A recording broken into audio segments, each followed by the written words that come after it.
Hey everybody, welcome back to the Brothers Talk About. My name is Chris. James. And today we're giving you our review of The Quiet Place Part 2. So the first part of this video we're going to be giving you guys a non-spoiler review. So for all of you who have not seen the film yet, you can get an idea of what our perspective is on the film and our opinions and thoughts about it. So let's start talking about it.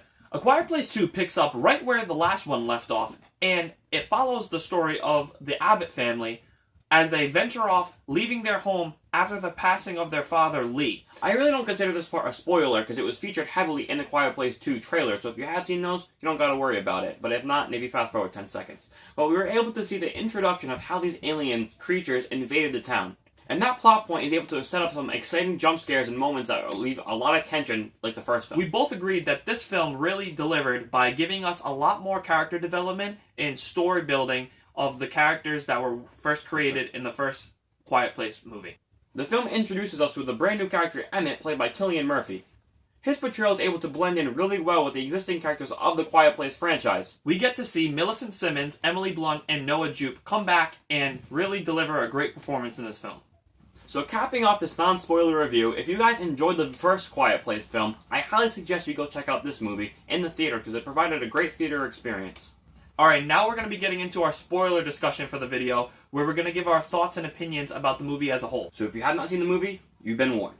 The beginning of this movie was very, very entertaining. I love the suspense, and seeing John Krasinski come back for a flashback scene, we both really enjoyed. Yeah. And I think that it set up something very unique that we didn't get to see in the first film, and that was the monsters coming first down to Earth, which we still don't know where they came from, how officially they came, or what the deal is, but we got to see everyone panic in their first reactions. In the little town that they live in, they were at a baseball game, and everyone all of a sudden starts seeing something in the sky, comes crashing down, they all go running in the streets, getting to their vehicles, and out of the blue, boom, the monsters show up. Krasinski is really able to deliver the role of these monsters in a super scary and intense way. They always come in at just the right moment, and they leave right when they're supposed to. The shots never linger on too long, and they're always able to provide the intense emotions that you want in the Quiet Place 2 sequel. After you get to see the first flashback scene, the movie picks up with Emily Blunt and the children leave their home. I really liked how they picked it up right where the last film left off, and it's able to provide this really long 3-hour masterpiece that I just can't wait to watch back to back. During the family's journey of leaving the comfort zone of their home, finally exploring the world and continuing on in this crazy life after the attack of the monsters, they find themselves in a really tough situation when the son, Marcus, gets his foot caught in a bear trap. That was a super crazy, it was a you really insides, oh my god, it was horrible. And obviously that happening to him, he had no other choice but to scream in the anguish and pain that he was in. So you got to see the damage. Mm-hmm. His mother's trying to cover his mouth. Yeah, it was the sister's so intense. panicking. That one scene was able to really bring back the intense feelings of the first one with the nail caught in the stairs. That crazy, gut-wrenching. Yeah, exactly, gut-wrenching, intense scenes. And then when the monster comes to set up this, to further see how the monsters are going, the attack is it's scary because the kid's screaming on the ground and it's just oh my god. They only have seconds or a minute away from them rushing towards him. During the first monster attack, we are introduced to the brand new character, Emmett, played by Cillian Murphy.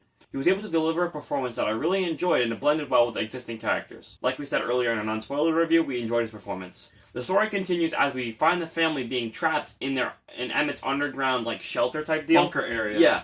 And like a home warehouse type. Yeah, it's like an old warehouse that he kind of spec'd out to be a perfect, almost survival way to hideout to hide from these monsters. He has it all kind of kitted out where he can escape. With the booby traps. It's really well made. Yeah. After everything calms down from the first monster interaction, Emmett tells the family that they can't stay there because there's not enough food and rations or anything for them to all survive there. After Emmett tells the family that they can't stay, everyone has nothing else to do besides beg him, please let us stay, because the son got his leg basically is done. He's out of commission for a while. Mm-hmm. The baby, they're running out of oxygen and they need new gas tanks. The girl, they're trying to kind of help the brother, and then during that time, that's when they hear that radio call. She's she kind of starts to develop an idea. They're trying to help the brother cope with the pain, and they're just tuning in stations on the radio, and then they come across the looping soundtrack of Beyond the Lake or something Beyond like the that. Sea. Beyond the Sea, that's what Beyond it was. the Sea. I remember that from Dory, or Finding Nemo, the end credits of Finding Nemo back in the day. And just being in Disney World, I remember them playing that. So I was like, oh, Beyond the Sea. Anyway, that ends up being the plot point for the whole movie. It sparks the idea in her head. She's like, wait a minute. If this is a broadcast signal, there may be people out there, and then maybe I can tune the frequency of my earpiece to that, and we can just kill all the monsters. And they say that it's only been playing this like recently. Yeah. It was a recent thing. Yeah, restart. Like they're wondering why they couldn't hear it previously. They're like, oh, Lee would have heard this. He's like, oh no, it's only happened recent, and in the last 4 months. And, and it's also because of where where they maybe were, where the towers are. Yeah, where they're getting the signal. Like they wouldn't have heard it at the house, but he's heard it for a little while here at Emmett's location. Yeah. So after that, like she kind of brainstorms by herself, talking with the brother, and they're like, oh, listen, she's like, I need to do this, and I'm just gonna go, and because this is what Dad would do, and the brother's like, oh no, don't do it. And she just all of a sudden just does it. She leaves in the middle of the night. She just goes without telling nobody. She leaves. The brother freaks out. He tells Evelyn. She's like, "Oh, she just left." And she tells Emmett, "Like Emmett, please go find her. She's all I have left." And he, with some convincing, he goes, and then Evelyn goes out and does her own journey, while Marcus is left at the underground bunker with the newborn baby. At this moment, this is where our plot really unravels, and we get to see where these different plot points are going. So we have the main plot point where we see Regan and Emmett adventure off into trying to find this radio tower. But during that time, we have then Emily Blunt trying to go find the medical supplies for her sons, and then we have little Noah Jupe. Noah Jupe walking around being like exploring. He's like, oh, what am I gonna do? He's getting anxious. His foot's killing him, and the baby's running out of oxygen. Yeah. So at this time, you obviously know that there's going to be interaction with the monsters. So every time it was really chilling. It was cool. Oh, for sure. The visuals were really cool to see. All the different cutscenes and the jump scares were nice. I kind of knew a lot of the times when they were going to happen before they did. He didn't get him as much, but they got me. I was like, oh, like my skin was like crawling. I'm like, oh, I can't. I was nervous. It made me really nervous, especially like the scenes with the convertible when they're driving down, and all of a sudden she's like, oh, you're fine. Yeah. And like they just jump out on the back of the car. That was scary. And I'm seeing the new like creepy people by the docks. Yeah. That was scary. That was a messed up scene. Like, the people that are left aren't the people worth saving. Yeah, that line kind of explained that. The little creepy girl on the dock. That was creepy. Yeah. And then it was smart though. I liked that whole scene was cool. It was a really cool scene. It provided like that creepy aspect along with kind of showing the character of Emmett. Yeah, and it did the callback at the beginning. He was Regan was teaching Emmett the sign language for dive during the baseball game, and he basically signaled to her Get the heck to out. dive into the water because she was getting taken. And then he was the distraction, and the monster he risked it, and it paid off. And I thought it was really smart how he kept the earpiece in his mouth so it wouldn't get water damage or anything. I don't know how likely that was to happen, but that whole scene was cool. It was a really cool scene. When they finally got to the island, though, that if you've seen the movie or haven't seen it, they got to the island across the sea by traveling through a boat. And the whole environment is totally different. It's like chill. They're all kind of just chilling back, having a barbecue. They're having a campfire, the lights are on, and it's like nothing happened to this one little area of the world, basically. Yeah, their own little island. Because we find out the monsters can't swim. Yeah. They can't swim, and the only way they can get there is basically trying to play like Super Mario, hopping across different boats. Boat to boat. And they demolished all the people that were holding them captive. They're intense monsters. On the dock before they left the boat, so that's how they were able to escape. And then you realize that they have an opportunity to go to the radio tower to broadcast the signal that's on the island, how they're playing the Beyond the Sea. And then you say what happens next. Yeah, so that moment where we kind of meet these characters, we're learning, and then all of a sudden the monster attacks because of the fact that, like, the boat, they were able to hop on a boat that was like kind of drifting. Yeah. It was an unhinged boat, like it wasn't tied up to the dock, so it kind of just floats away. And one monster, it was one or two left on the boat, and that thing just destroys everyone. The peaceful town. It's just nuts. That was a super. Emmett discovers it on the boat, and he tries to tell them run, and then everybody's like, what? And then people's families get destroyed, and we get introduced to one new character. Doesn't even have a name. It's the guy. It's called the guy. He's the guy on the island or whatever, and he's the dude that's almost in every movie. He's in Guardians of the Galaxy. He's in a Never lot of Back movies. Down. So many freaking movies. You know, we'll throw a picture of who he is. This guy's in everything. Who? So while they're trying to like escape to this radio tower. That was an intense scene. Like I said earlier, with that monster jump scare where we think it fell off, but then it's there again. That was intense. And when they finally reach the radio tower, to blast the signal. That one scene when she's trying to get into the radio tower control room, that when she's like stepping that was intense. That reminded me almost of like Jurassic Park vibes when they're like running from like the raptors. The raptors, yeah. And they're like behind all the equipment. In the kitchen scene, right? That one. Yeah, that scene from Jurassic World or Jurassic Park. Sorry. And but that one too, the videotapes, that was so intense. Like normally in a film, like a regular film, that wouldn't be anything. Like, oh, whatever, she's gonna knock down some tapes. But in the scene that it's able to play out with a monster staring at them, oh, it's so intense.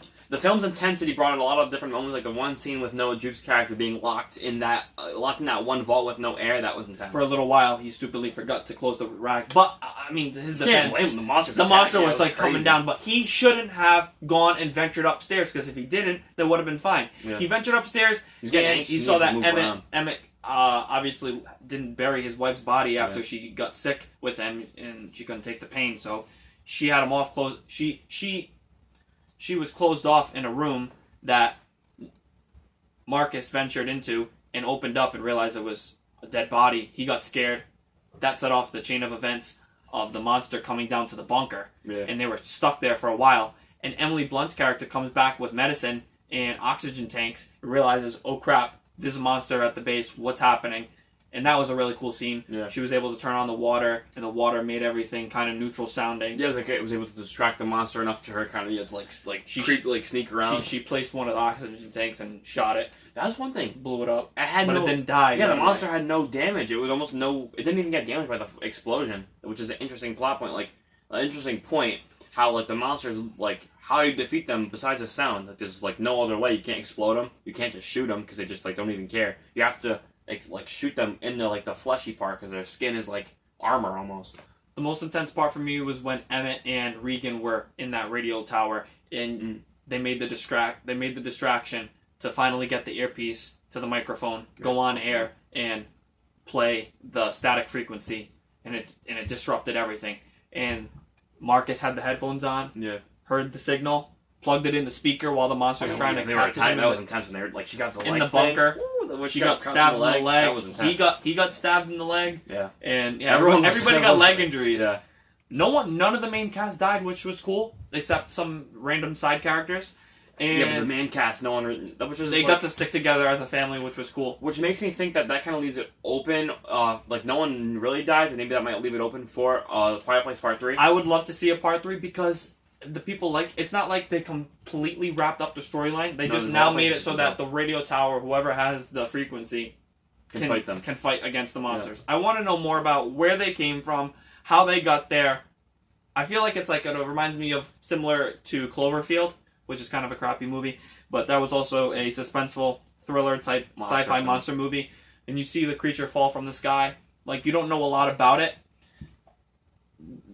That the beginning with the flashback, they first were showing it on the news, and it was almost like they claimed to be a bomb when but we didn't know part of the world. That's why I want to start talking about maybe a little bit, real quick, maybe our Quiet Place Part 3 predictions, maybe what they could do. Go ahead. So, I'm not sure really where the story will go, but I really like what John Krasinski is doing with these movies. It's been a cool experience experiencing this new franchise, this brand new franchise that came out of nowhere. People really enjoyed the movies, at least I really did. I know a lot of people did too. Was really well directed. It's a fresh take on the kind of monster genre, which is fun to see. And I would really enjoy a Part 3. I actually would be really into that. I hope they do it. And I think if they were to do that, I'd like to see maybe some exploration and to more cities experiences. I want to follow this family, other parts of the world. They don't really need to go nowhere else. We kind of they should be safe now where they're at, unless they continue to go meet other people. But it should branch off to other parts of the world to see if maybe the signal helps them defeat and go up against them. I said, seeing these monsters attack a place like New York City would be wicked intense because we're seeing this small town, but a place like New York City where there's thousands of people and buildings that they could jump off of, that would be really intense. And who knows how many monsters that there are? There could be 10 monsters in one area. That would be nuts. Could we saw 3? Who knows? I mean, 2 different times we only seen one meteor or something crash. Yeah. We don't know if it was a ship. We don't know how they got there. Yeah. I'd like to know. Who knows if they ever will dive into it, but let us know what you guys think down in the comments down below. Did you like our kind of jumbled up mishmash of recap of the movie? Did you guys enjoy the film? Did you like the first one better or the second one? Give us your thoughts and opinions down below, and make sure you subscribe to future videos because we're going to be talking all the newest releases that we go to see. We're going to be giving you our thoughts and reviews on, along with TV shows and past movies that we're into. So there's a lot to look forward towards, and we hope you stick around for it. So please, again, like this video. We really appreciate it. It helps out the YouTube algorithm, so this video will get shared out more. We're trying to grow the channel, and if you guys want to hop along for the ride of our journey of YouTube with the Brothers Talk About, subscribe. Like he said, subscribe to the channel because we got a lot of cool stuff coming up. Loki series coming up. Ooh, stay tuned for that. We're really excited. June 9th. Stay tuned for that video. We'll be dropping it as soon as we can. So thank you guys so much for watching this video, and we'll catch you in the next one. Thanks, guys.